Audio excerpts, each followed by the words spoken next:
Now, with the opioid epidemic threatening many small towns in traditionally conservative areas, several Indianapolis priests are turning to a new way of combating that addiction by creating an army of exorcists. Wait, what does that have to do with anything? I'll explain. But first, Father Vincent Lampert, who's a head priest at St. Malachy's in Indianapolis, Indiana, told the New York Post that he and other Catholic leaders had recently gathered in Rome to, quote, strategize on how to recruit and train more exorcists in the dark arts, which use holy water and prayer to combat evil. Now, why exorcists? What is this all about? Why are they doing these exorcists? According to Lampert, the proliferation of porn on the web, along with the widespread availability of illegal narcotics and information about the occult, has led to a surge in demonic possession. Oh boy. Now, the priest told the Post, exorcism is like triage. We're the emergency crew, but there aren't enough of us. There's not enough people out there to save everyone from demonic possession. Great. Now, if that wasn't enough crazy for you, you also have a quote from Marcos Quinones, who is a New York State chaplain. Now, he told the Post that he believes that the dealers are casting magical spells on the drugs they sell to make people more open to demonic possession. Let me just cast some voodoos on this bag of pot here. Oh my God. Look, here's the quote. Many drug traffickers practice forms of the occult. They incorporate voodoo or black magic that gives them the power to succeed. It makes the product more powerful and creates a stronger addict. In essence, they're doubling the curse that drugs cause anyway. If demons exist and you take a drug that changes your thinking pattern, that opens itself up to the entities of those demons. Look, man, that kind of talk right there, reading that, makes me think that, ironically, the person who was saying this is on drugs. That's the kind of stuff that crazy people say. No, they're just drug dealers. They're casting black magic and voodoo spells on the drugs to make the drugs better.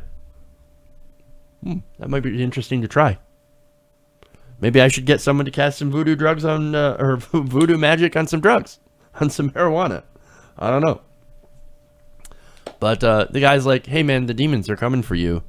And they're using the drugs and the drug dealers to get to you. It's crazy. But see, here's the thing, right? Getting to a serious point for a little bit. Now, I recall that the inner city has had a problem with drugs for, 20, 30, 40 years, right? Since at least the 80s, maybe earlier. But now, since addiction seems to have hit in places that are traditionally white Christian areas, now they're changing their tune. See, before, when it happened to black people, it's a character flaw.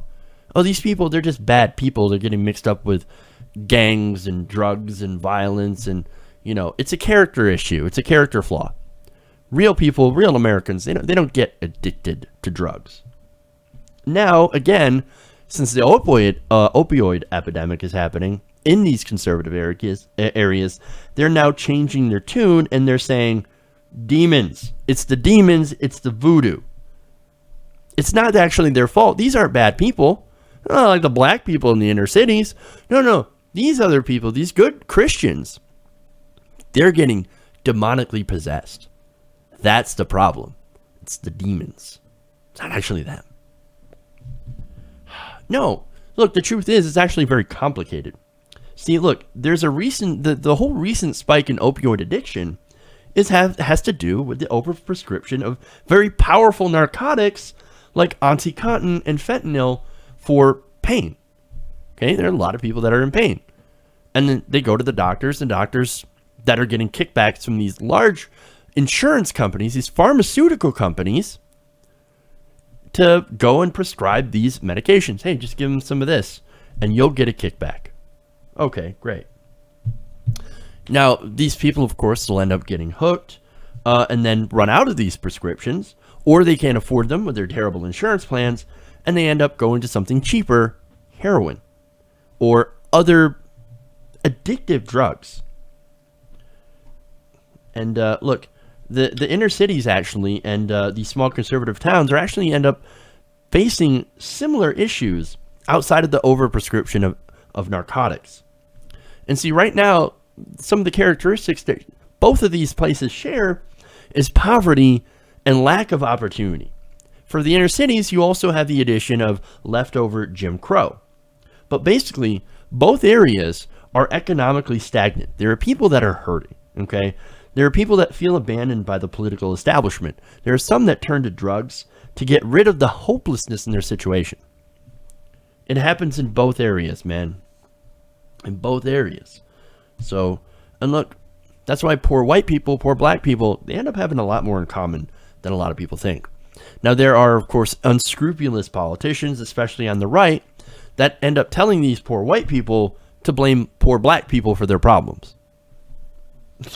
In order, of course, to avoid focusing on who's really actually fucking them over. Or in the other issues, of course, with Big Pharma having so much control over our medical system.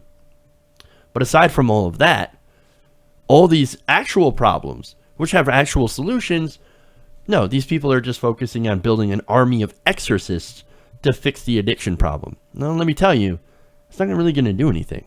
What we need to do is we need to actually have some practical problem solving, okay? I believe that we should decriminalize drugs and fund treatment centers. And look, if you want to set up religious types of treatment centers that, you know, use God and religion to help you try to get clean as well, that's fine. That's fine. If you choose to go that route, I'm okay with that. The whole point, though, is you need to stop punishing people who get addicted and want to get help, but don't want to go to prison. You see, the threat of prison time, that's the thing that keeps a lot of people from seeking help and letting people know that they actually have a problem. And that's what we need to focus on, okay? Is changing these laws to make it easier for people who do get addicted to get help, to get treatment, and to come back to society. Not building an army of voodoo exorcists. That's not going to do anything. Hey everybody, thanks for watching this video. If you want to see more like this, please hit the subscribe button below. And if you want to support truly independent, non-corporate media, go to our Patreon page and become a patron. Patreon.com/TYTNation.